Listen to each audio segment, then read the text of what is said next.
जनाइनि बेरा जलदुबि गामियाव बर' कसारि अनसाइ गाव हायुङारि खुंथायनि गाहाय मावफुं सोद्रोमा मिहिनीश्वर बसुमतारी आरो खौसेथि बर' सुबुं आफादनि आफादगिरि मनरन्जन बसुमतारी बिथांमोना रायजो राजाफोरजों सावरायदों। धेमाजि जिल्ला जनाइनि बेरा जलदुबि गामिनि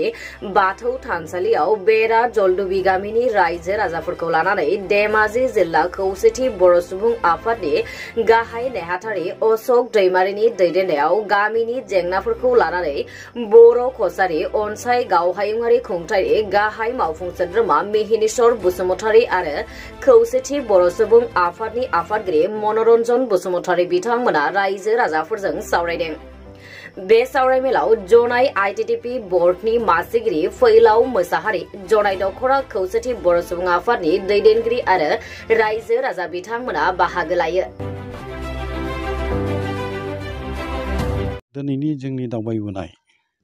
बेनि थांखिया बेनो, जोङो गामियारिफोरजों जोंनि गोसोनि साननाय बा जोङो खुंथाय मोनबाय, खुंथाय मोननाय उनावहाय गामि बेरा जलदुबि गामियाव फैनायनि जि मोनसे थांखिया बेनो। आंजों लोगोसे फैनायावथ' खौसेथि बर' सुबुं आफादनि आफादगिरि मनरन्जन बसुमतारी बिथाङा दंफायो। धेमाजि जिल्ला खौसेथि बर' सुबुं आफादनि गाहाय नेहाथारि अशोक दैमारियाबो दङ आरो लोगोसे दखरानि जोंनि मावथिफोर दङ। गामिनि रायजो राजाफोर जोङो ज' बाहाय जिरायदों बाथौ थानसालियावहाय, बेरा जलदुबि गामिनि बाथौ थानसालि। सावरायनाय फैनायनि थांखिया बेनो जे गामियाव बोरै रायजो जादों जोंनि मानसिफ्रा, जोंनि सुबुंफ्रा, आरो बे हालोदा मा रोखोम हालोदाव दङ बेखौनो मोनथिनो फैदों आरो मा सानदों जोंना रायजो राजाया बेखौबो जोङो मोनथिनो फैदों। बा जोंनिफ्राय जोङो बुंदों, जोङो काउन्सिलर मोनदोंबाबो गोदानबो जाहैबाय, राङाबो गोबां गैया जोंहा, सरकारा जोंनो एसेल' होदों, माने दा सामलायथ'नाय मोनसे खुंथायसो नालाय, ओंखायनो राङाबो गोबां गैया। ओंखायनो गामिया बर' कसारि अट'नमास काउन्सिल बिटिसिनि बायजोआव थानाय जेसेबां बर' गामि दङ बेयो सिगाङावहाय सरकारनि दारै फोसावजानांगोन। बेनि उनावहाय बे गामिफ्राव बेसेबां बर' सुबुं अनजिमा दं बेखौसो बिथा खालामनानै जोङो रां बांजाखौ होनाय जागोन। दा मानगोनां गिबि मन्थ्रि डक्टर हिमन्त बिश्व शर्माया थांनाय 12 सेप्तेम्बराव जेब्ला जों रायज्लायदों मोनसे खोथाखौ बुंदों, रांखौ आं हरनो गोसो दङ, नाथाय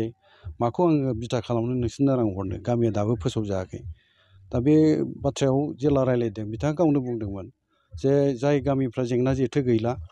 बे गामिफोरखौ जोङो खोलोब हिसाबै जों फोसावलांबाय थानोसै। सेथि खोलोब, नैथि खोलोब, थामथि खोलोब बे रोखोम फोसावलांनाय बाथ्रा। दा बेबायदियैब्ला रायज्लायनाया जों जेराव 12 सेप्तेम्बराव रायज्लायदों बेखौ नोजोर होयोबा दासिमाव गामि फोसावनाया जागायनांसिगौमोन, नाथाय जागायाखै। जों दुखु मोननांदों दा ओंखायनो सरकारखौ जोङो नारसिननो जोंनि आफादफ्रा रायज्लायबाय थादों आरो बे थांखियैनो हयथ'बा जोङो हाबाफारिबो लाहैनांनो हागौ, जोंनि आफादफ्रा बुंबाय थादों। दा बेनि सिगां जों सानदों बर' कसारि अनसाइ गाव खुंथाय जानानै सरकारखौ लोगो हमनानै गुबै बाथ्राफोरखौ, जेंनाफोरखौ जोङो फोरमायनो सानदों आरो बिनि उनावहाय सरकारा मा बुङो बेखौ जोङो नोजोर होनानै उननि हाबाफारिफोरखौ जोङो मा मावजायो बेखौ जों सानदों। दा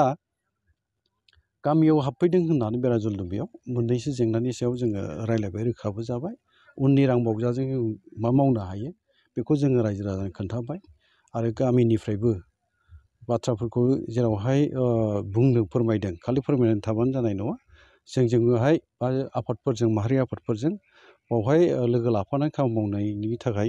गामिनिफ्राय 2-3सो मानसिफ्रा जेब्लाबो सांग्रां जानानै थानांगोन आरो खामानि मावफानांगोन। होनबा जोङो रादाबफोरखौ सम सम मोनबाय थागोनबो आरो खामानि मावनाया जोंहा गोरलै जालांगोन, बेखौ जों फोथायनो हायो। दिनै जिहेतु बे गामियाव फैनानै मोनसे गोजोननायबो मोनदों। बे जनाइ दखरानि सानजा जोबथा लालि दैमा सेराव थानाय मोनसे गोजाम बर' गामि, मुंखौ मख'नांगोन, मुंख्लं सोरगोआरि जालांनाय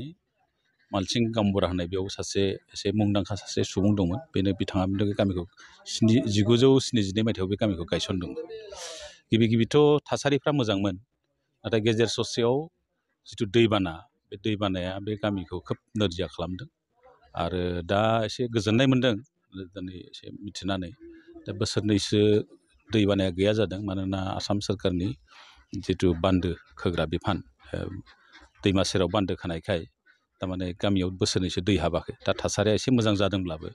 बेयाव गामियाव हाबफैनाय जिবিলাক लामा कालभार्ट बेफोर बायफ्लंजोबना थानायखाय थांफैयाव मानसिफोरना खोब खस्थ' जादों बेयाव बेनिखायनो जों दिनै बर' कसारि वेलफेयार अट'नमास काउन्सिलनि जोंना मानगोनां चिफ गाहाय मावफुं सोद्रोमा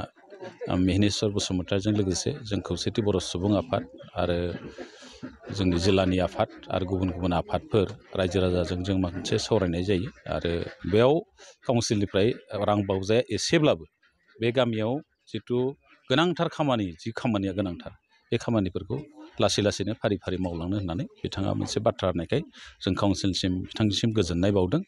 आरो बेयाव गोबां मावनो गोनां दंबावो मानो होनना बुङोबा जों जेरावखि थायाथों मानो बर' माहारिया जाहाथे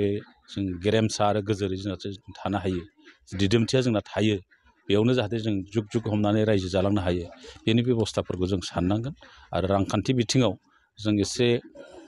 सोनारलायालासिनो गावनो बोरैहाय मावनानै बोरैहाय जों गावनो गाव गसंथानो हायो बेनि सायाव जों खामानि मावनांगोन मानोना होनना बुङोबा रांखान्थिनि बिथाखौ जुदि गावनि माहारिनि गेजेराव नों जुदि दानो हायाबा जों जुदि दाना लानो हायाबा जोंनि जिथु माहारियारि बाद होनना बुङो बे गोजोर जाया बेनिखायनो जों बे रांखान्थि बेलायावबो एसे मदद सिन्था खालामनांगोन आरो सोलोंथाइ बिथिङाव जों बोरै हायो दावगानो सेस्था खालामनांगोन आरो जोंनि जिবিলাক सामाजिक खामानिफोर दं जोंनि फोथायनाय मानाय बेफोरखौ रैखाथि होनो थाखाय जों खामानि मावनांगोन होननानै जों रायजो राजासिम खावलायो बर' कसारि अनसायगाव हायुङारि खुंथायाव जिहेतु गामि फोसावनाया खोलोब खोलोब जागोन होननानै एसे सिगाङाव फोसावदोंमोनब्लाबो नाथाय दिनैसिम फोसावजायाखै बेनि सायाव सरकारनिसिम नोंथाङा मा बुंगोन बे बेलायाव जों दाख्लै 12 सेप्तेम्बराव आसामनि मानगोनां chief minister doctor Himanta Biswa Sharma बिथांजों आसाम एसेम्ब्लिनि जोंनि मानगोनां बुंथिगिरि बिश्वजित दैमारिनि जितु कनफारेन्स हल बेयाव जों बिथांजों सावरायदोंमोन बेयाव लोगोसे जोंनि बर' कसारि वेलफेयार अट'नमास काउन्सिल आरो इउबिपि इउनाइटेड बड' पिपल्स अर्गेनाइजेसन आरो एबा खौसेथि बर' सुबुं आफाद जों जुथाइ रायलायनायाव जों मोनसे गरन्थ'आव फैदोंमोन गरन्थ'आव फैनायाव रायलायनायाव जों बुंदोंमोन दा गामिफोरखौ थाब सोसननांगौ आरो बियाबफोरखौ दानांगौ लोगोसे बेखौ बिसायख'थिसिम लांनानै बिनि जिथु रां बावजा बाजेटखौ बारायना होनांगौ होननानै जों खावलायनायाव थारमाने माखासे आपत्ति गोनां दरखायदों जेरै राभा हासं अट'नमास काउन्सिल आरो सनितपुर आरो बिश्वनाथ जिल्ला मोननैखौ रायखांनाय जादों सनितपुर आरो बिश्वनाथ जिल्लानि बर'फ्रा बेसेबां हाबगोन बिटिआरआव थालांनाय गामिफोरखौ मोनसे नटिफिकेसन दिहुनफिननानै एसेम्ब्लियाव बेखौ नैबे बर' कसारि वेलफेयार अट'नमास काउन्सिलाव सरजाबनायनि बाथ्रा बुंदों मानो होनना बुङोबा गासिबोथ' हाबजोबनाय नङा खना खनला थालांनाय जिबिलाक गामि थालांगोन आद्रा थालांनाय गामिखौ नैबे काउन्सिलाव सोगोन बे मोनसे जाहैबाय बे राभा हासं अट'नमास काउन्सिलखौ सरकारा माखासे खारननि थाखाय जाहोननि थाखाय थारमाने बेखौ 6 जिलसिम लांनो नागिरदों प्रप'जाल हरदों दा बे बेलायाव राभा बिदा फंबाय राभा अर्गेनाइजेसनफ्रा जेरै दुलाराय राभा फरायसा आफाद राभा जौथ' संग्राम समिति बिथांमोना जोंखौ खावलायदों जे बर' बिदा फंबाय जोंनि बिदा फंबाय बर'फोरखौ आगारना लायोबा जोंनि 6 जिल जानाय नङा मानोना कन्टिगुटिया बायगोन बेनिखायनो बिथांमोना खावलायदों खिन्थु जों बुंदों मोनसे बाथ्रा बे स्पस्ट भाबै जे नोंथांमोननि 6 जिलआ जासान्दि जोंनि गवालपारा आरो साउथ कामरुपआव थानाय बर'फ्रा जोंनि नैबे बर' कसारि वेलफेयार अट'नमास काउन्सिलाव थानो मोननांगौ जों बे बाथ्राखौ बुंदों नाथाय चिफ मिनिस्टारा थोंजोङै मोनसे बाथ्रा बुंदों बे समाव जे आपत्ति गोनां गामिफोरखौ दोनथ'नानै जिबिलाक गामिफ्रा आपत्ति गैया बेखौ पेज वाइसआव फार्स्ट पेजआव खामानि मावनोसै सेकेन्ड पेजआव गवालपारानिखौ रायलायनोसै आरो सनितपुर आरो बिश्वनाथनि खोथाखौ उनाव रायलायनानै बेखौ पेज वाइसआव सोनानै बेखौ दाफुंजोबनायनि बाथ्रा होदों थाब बावैनो बेखौ पेज वाइसआव मावनो होन्दोंमोन नाथाय दिनै 3 दान होन्दोंमोन 3 दाना दिनै बारलांसै बे बेलायाव दाख्लै जोङो आसामनि ट्राइबेल एफेयार्स मिनिस्टार बिथांजों रायलायनायाव बिथाङा नैबेफोरखौ गासिबो नायबिजिरनानै 15 साननि गेजेराव उनाव जोंनो मोनसे रिप्लाइ होगोन होननानै बुंदों खिन्थु दिनैसिम होआखै बे मोनसे जोंहा दुखुनांथाव जानानै दं